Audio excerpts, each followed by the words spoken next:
Olá, meu nome é Vitor Daniel e este é o primeiro e talvez o último episódio do Ensaio em Podcast. Como o próprio nome sugere, comentaria aqui nesse espaço pequenos ensaios sobre filosofia, arte, literatura e seus temas tangentes. E enquanto falo, exibirei na tela o processo de algum desenho ou pintura. Pois bem, como o primeiro tema, escolhi algo que há muito ansiava por falar, mas nunca tive a chance de desenvolver a ideia. Então, se há algo que não nos falta nessa quarentena, é tempo livre. Pois bem, sem mais delongas, vamos falar um pouco aqui sobre a inutilidade do real, entre aspas, na arte. No primeiro retrato que pintei, recebi vários comentários como "Nossa, está muito parecido com o modelo", ao que eu naturalmente agradecia. Mas no íntimo, não considerava tal elogio como um elogio. Não que eu esteja reclamando desse tipo de comentário ou reclamando de elogios, mas tentando elucidar o que se esconde por trás de tal afirmação. Ao observar um quadro, desenhos e afins, é inevitável tu se apegar, ao menos no primeiro contato com a obra, ao seu virtuosismo técnico, ou seja, a performance do artista enquanto usuário de uma técnica. Nesse caso, estamos conceituando o belo como uma simples, entre aspas, performance de cunho realista. E eu nem vou entrar em divagações estéticas sobre o que seria o belo, quem sabe talvez em um possível, quase impossível próximo episódio.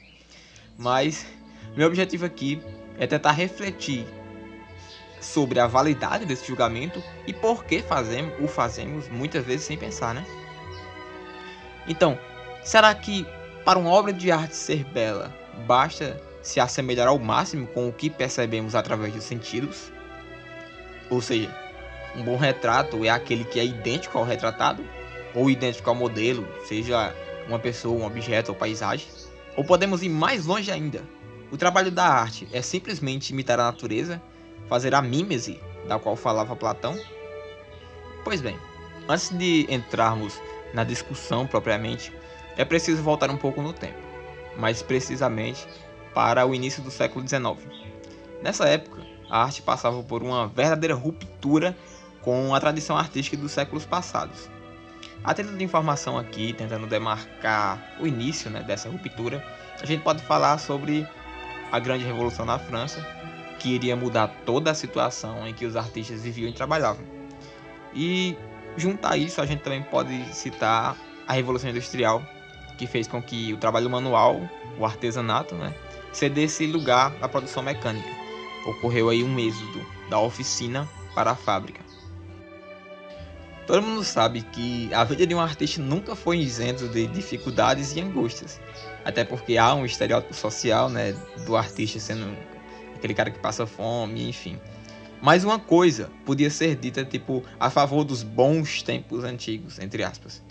Que era, nenhum artista necessitava se perguntar o porquê viera a este mundo. Porque, até essa ruptura do século XIX, os artistas sempre tinham em que trabalhar, sempre alguém queria algum retrato, ou alguma gravura, ilustração e etc. Só que a partir daí, o solo em que o artista se fundamentava praticamente desabou. Ele começou a se perguntar por que vieram ao mundo, o que é que eu estou fazendo aqui, e enfim. Há uma gama de fatores que influenciaram para tal ruptura. E para me apontá-los aqui, todos de forma sumária, seria um tanto maçante. Mas se tu quer realmente se aprofundar nesse assunto, eu aconselho o livro chamado A História da Arte, de Gombrich. Ele é um historiador da arte. E o livro, além de suprir totalmente esse quesito mais acadêmico da coisa, ele é um livro muito gostoso de se ler. Eu aconselho muito, você pode achar facilmente aí o PDF na internet. Não vamos piratear, né? Enfim. E foi por esse livro que eu me embasei para construir toda essa discussão. Pois bem, vamos focar em somente um dos fatores que contribuíram para tal ruptura na arte.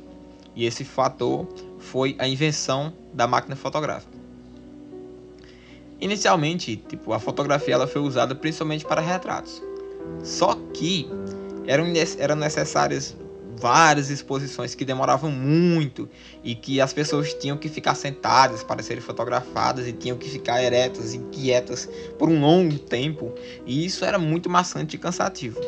Mas as tecnologias foram se desenvolvendo e surgiu então a máquina fotográfica, que além de ser portátil, você podia levar ela para qualquer canto, ela fotografava instantaneamente. Esse desenvolvimento ocorreu durante os mesmos anos em que também ocorreu a ascensão da pintura impressionista, que você já deve conhecer. Toda aquela galera lá, Delacroix, Manet e afim, eles já estavam numa onda de experimentação e numa busca para encontrar um novo nicho para a arte, que passava por uma ruptura sem precedentes durante toda a história da arte. E esse desenvolvimento da máquina fotográfica, ele irá impulsionar ainda mais esses artistas no caminho da exploração e do experimento. Porque, pensa comigo, qual a necessidade de a pintura executar uma tarefa que um dispositivo mecânico pouco maior que uma caixa de sapatos poderia realizar melhor e em menos tempo? Por que um artista precisaria criar um retrato exatamente igual, exatamente como ele vê o modelo, se uma câmera fotográfica poderia fazer isso com máxima exatidão? Então, a gente não deve esquecer que no passado a arte da pintura serviu a numerosos fins utilitários, seja na igreja ou para registrar a imagem de uma pessoa notável ou de uma residência no campo e afins. O pintor, ele era um homem que podia derrotar a natureza transitória das coisas e preservar o aspecto de qualquer objeto para a posteridade. Mas a fotografia do século XIX estava prestes a assumir essa função de arte pictórica, essa função de retratar e de preservar algum aspecto do presente para a posteridade. E isso foi um golpe sem igual na posição dos artistas. Porque antes dessa invenção, qualquer pessoa que se prezasse, ela pousava para um retrato pelo menos uma vez na vida. Mas agora, as pessoas raramente se sujeitavam a isso, a menos que quisessem fazer um favor ou ajudar um pintor amigo.